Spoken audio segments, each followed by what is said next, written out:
就是当你陷入这个困境的时候，当你觉得交易很难很难的时候呢，你可以想想这句话。大家好，我是欧尼哥。所以呢，我们今天主要呢是想要探讨一下为什么交易会这么难。为什么交易这么难呢？就是我自己常常就在思考这个问题啊。那难是难在哪一个地方呢？那我最近在看这个 YouTube 的时候，我看到这个李永乐老师他的一个影片，他讲墨菲定律。大家有兴趣可以去看他完整的影片啊，就是他在这个里面呢讲了一些例子，我觉得都可以带到交易里面。那当然我就抓他里面一个例子来跟大家讲。他在里面呢讲了一句话，就是为什么坏的事情，就是我们常常会看到，就是坏的事情发生在我们的身上。墨菲定律其实简单来讲，就是不想要来什么，他偏偏来什么呢？他这里面讲了一句话，我觉得蛮有意思的。他说，不好的结果可能数会多于好的结果可能。那我再说一次哈，不好的结果可能数会多于好的结果可能。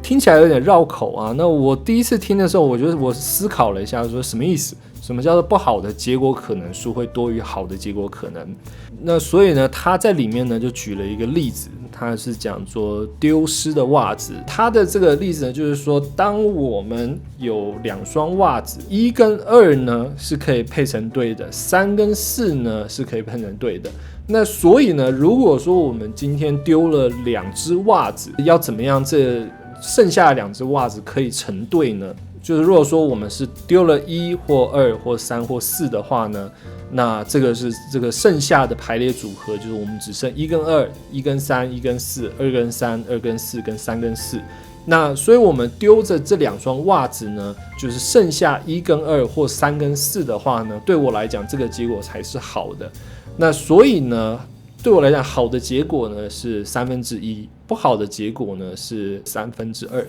这就是为什么他在里面讲，就是为什么我们会觉得坏的事情常常会发生，因为是几率的问题。因为几率让我们是说，如果说我们的袜子丢了任何其他不同的组合的话，对我来讲都是不好的结果。但是对袜子来说，它没有差，因为它就是袜子嘛。但对我们来讲，我们是有差的。那在交易里面呢，为什么会这么难？就是我们可以看到，就是我今天就是举大概6个例子来跟大家就是讲说，为什么交易会这么难。我们在交易的时候，我们在看到一个机会，我们入场了。那他们会有几种情况，止盈止损就没有什么好说的，那它就是直接被止盈跟直接被止损。那逼近止盈止损呢，就是这个市场上升，然后逼近我的止盈，但是它还没有到我的止盈。那逼近止损呢，就是它这个市场下跌，它朝我的反方向走，但是呢，它还没有抵达我的止损。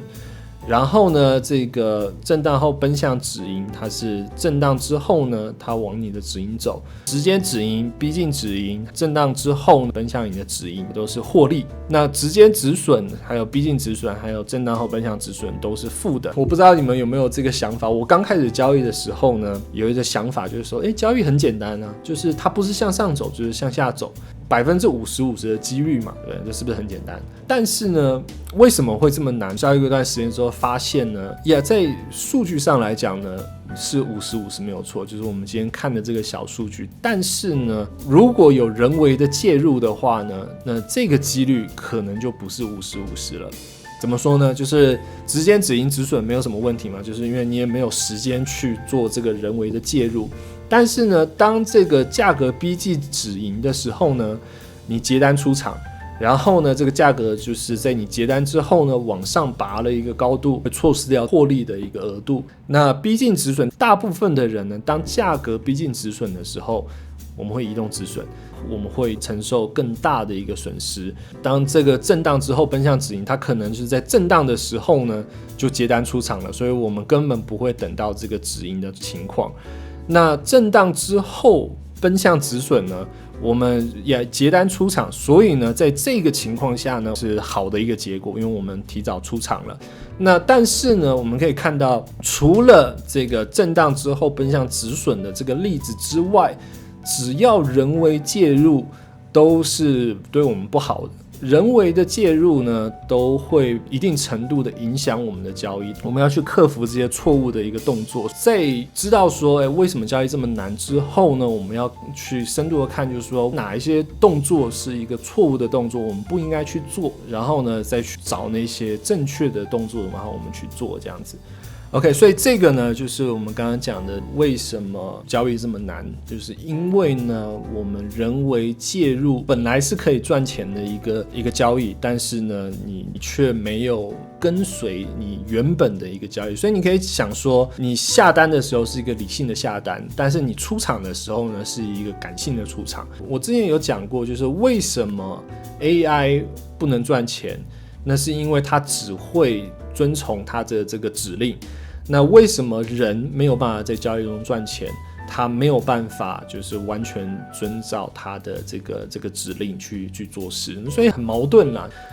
那所以呢，在听了这么多之后，我就想问问大家，就是你会不会害怕市场？就是我相信很多人，大家在交易的时候，就会觉得说，交易的时候就好像我做空，市场就走多，然后我做多，然后市场就走空。我想问一下大家，就是有没有这样子的想法，就是是不是有人在看我的交易，然后我一下单的时候都跟我反着来？我自己啦，就是有想过，就是是不是这个样子？但之后我又稍微想了一下，就说其实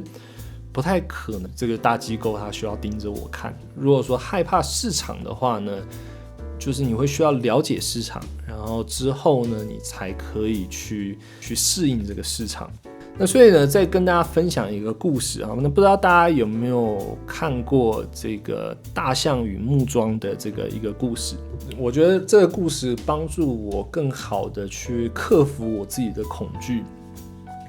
所以这个故事呢是这样子的，就是有一个人可能去东南亚旅行，然后他们就是有这个大象的一个表演嘛。那他就看到这个大象呢很大一只，他们就是用这个很小的木桩把它拴在地上，那这个大象也不走，旅行的人就问那个导游，就说我这个大象它其实轻轻走一步，它就可以把这个木桩拔下来，那为什么这个大象它不做，那它反而就是被这个小小的木桩所束缚住呢？那个导游就讲说，这个很简单，就是我们在它小的时候啊，我们就是用同样的木桩把它钉在这个地上，所以它不管怎么挣扎，它都逃不了。那所以日子久了之后呢，他就相信说这个木桩是他没有能力去克服的，所以他就算长得再大，他也不会想要去挣脱这个木桩上的绳子。所以这个呢，就是我在听到这个时候，我就觉得说，就很多时候交易是这个样子的，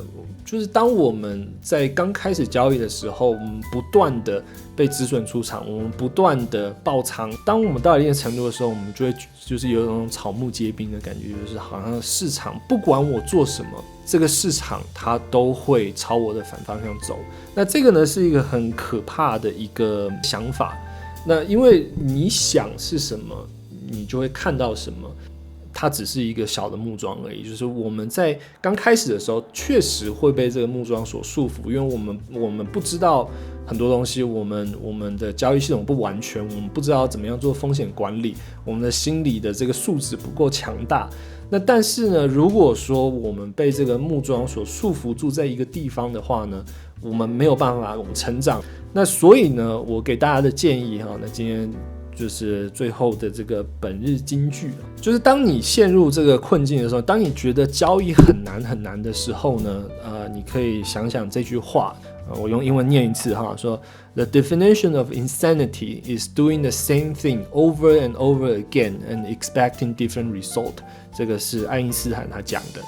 那中文呢是说，疯狂的定义就是重复一直做同样的事情，并期待不同的结果。那所以就是当你遇到瓶颈、遇到困难的时候呢，如果说你一直在价格逼近止盈的时候，你结单出场；你一直在这个价格逼近止损的时候，你移动止损。你不喜欢这个结果，但是你一直做同样的事情，因为这个是你的人性。